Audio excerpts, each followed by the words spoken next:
जहां देहात्म भाव है वहां संसार शुरू हो गया। देखो, इसीलिए स्पष्ट रूप से कहते हैं सर्वस्य च अहम हृदय सन्निविष्टः। अच्छा, आप सबके हृदय में रह करके क्या करते हो?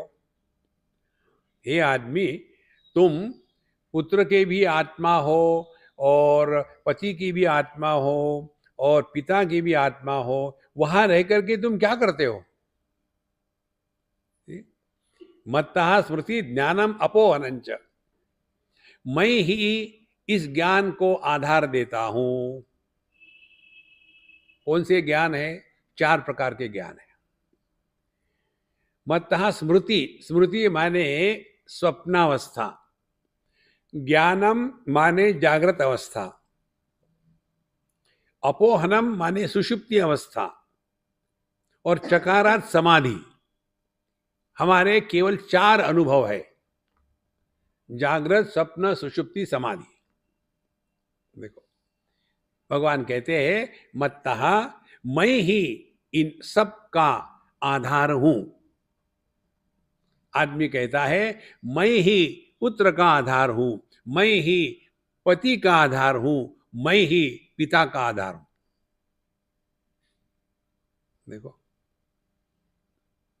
यदि पिताजी मर गए तो पुत्र को कुछ नहीं होगा, क्योंकि बिना पिता के ये पुत्र हो ही नहीं सकता। पत्नी चली गई तो पति को कुछ नहीं होगा, क्योंकि बिना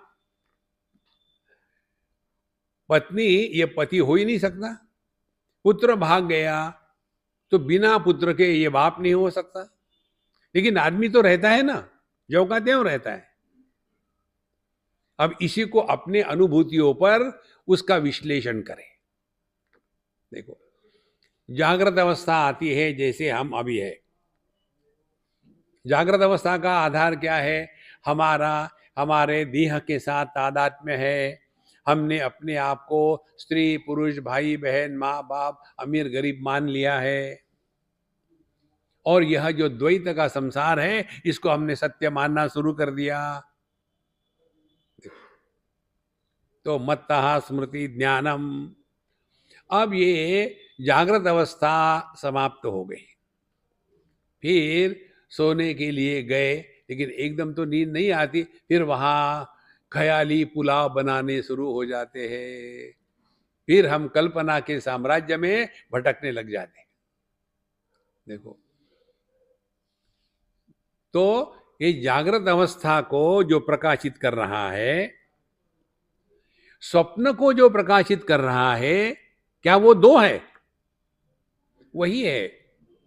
पुत्र का आधार जो आदमी है वही आदमी पति का आधार है। तो ये पुत्र, पति और पिता, ये 3 है। इसका अर्थ ये नहीं कि ये आदमी 3 में बढ़ गया है। तो समझना क्या है, उपाधि के कारण जो अनेकता प्रतीत होती है वो होती नहीं। इसका जो आधार है वो सत्य है। देखो, मत्तः स्मृति ज्ञानम अपोहनंच। फिर सपना भी देख के थक जाता है आदमी, फिर सो गया। तो एक हम आपको प्रश्न पूछते हैं, उसका उत्तर अपने ही मन में देना। एक सिंपल वाक्य है, मुझे अच्छी नींद आई थी लेकिन बीच बीच में बुरे सपने भी आए थे। ये कौन कह सकता है? अच्छी नींद आई थी ये जागृत पुरुष नहीं कह सकता, क्योंकि वो नींद में था ही नहीं। बुरे सपने आए थे ये भी जागृत पुरुष नहीं कह सकता, क्योंकि सपने में वो नहीं था।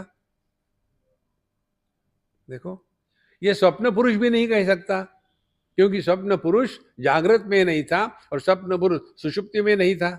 तो कौन कह रहा है? करो चिंतन। देखो महाराज, बहिर्मुख होकर के भटकना ये तो ठीक है बच्चों के लिए। जिंदगी भर हम KG1 KG2 में ही रहेंगे क्या? अरे कभी तो बड़े हो जाओ। देखो महाराज, पूरा जीवन इसी में फंसे है। निकलो निकलो निकलो, नहीं तो वही अपना रोना धोना।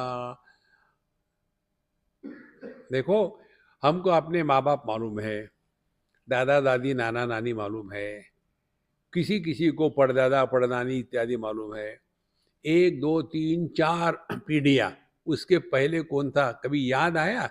एक बार भी कभी मन में प्रश्न आया कौन था? वही कहानी आपकी हमारी होने वाली है महाराज। इसी जीवन में हमारे माध्यम से प्रभु प्रकट हो जाए, ये जीवन का लक्ष्य हो। और जितना उच्च लक्ष्य होगा, ये छोटी मोटी चीजों से हम उठ जाते हैं।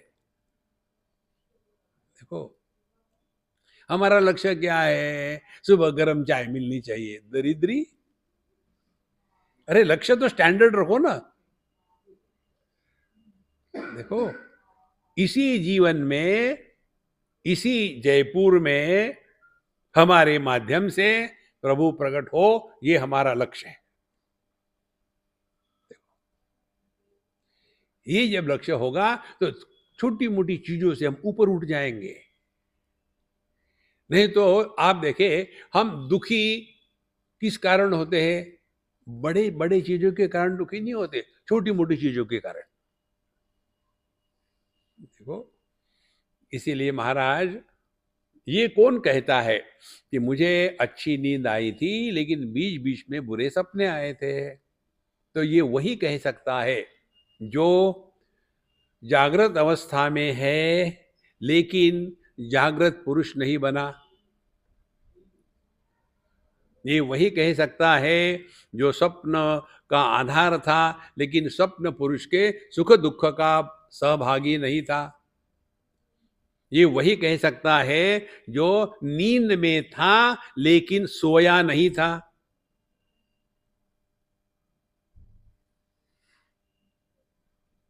देखो,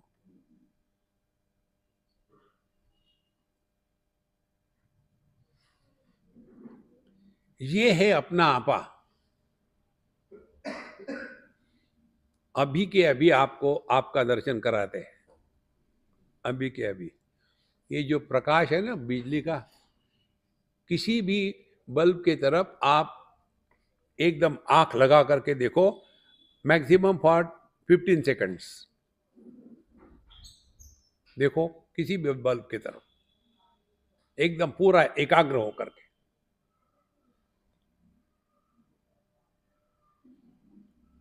देख लिया? अब दूसरा एक्सपेरिमेंट, आंखें बंद करो। आपको क्या दिख रहा है? वो प्रकाश, उसका संस्कार मन पर है। दिख रहा है ना? अब आप आंखें खोलो। खोल दी? अब आप मुझे देख रहे हो ना? तो मुझे देख रहे हो, ये है जागृत अवस्था। और आंखें बंद करके ये प्रकाश का प्रतिबिंब जो दिख रहा था, वो है स्वप्नावस्था। क्या आप दो है?